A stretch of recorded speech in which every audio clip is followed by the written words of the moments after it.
Les lettres muettes. Vous devez chercher la clef sous le tapis. Je n'ai rien compris à ce que tu racontes. J'ai trouvé ce vieux coffre cadenassé et ce parchemin. Je suis sûre qu'il contient un trésor, mais je ne comprends pas cette énigme. On dirait du latin. Attends voir. Mais voyons, gros bêta, il ne faut pas prononcer toutes les lettres que tu vois quand tu lis. Tu ne connais pas les lettres muettes? Les lettres muettes? Sois pas ronchon, grimaçon, ce n'est pas si compliqué.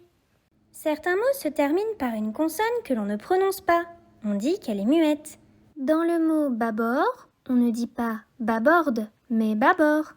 Mais si on ne l'entend pas, comment savoir si l'on doit écrire ou non une consonne muette à la fin des mots? Il y a 2 astuces. Première astuce, on peut mettre le mot au féminin. En ajoutant le E du féminin, la consonne deviendra audible. Prenons par exemple le mot gris.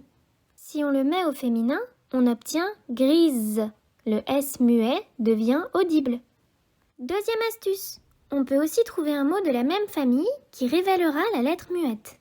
Par exemple, le mot tapis est de la même famille que le mot tapisser. Le S muet devient audible lui aussi. Et pour le mot bâbord, il est de la même famille que le mot bordure. Et dans bordure, j'entends de. Exactement. Alors, si j'ai bien compris tes conseils, voilà ce que ça donne. Vous devez chercher la clé sous le tapis. Le tapis! Allons-y!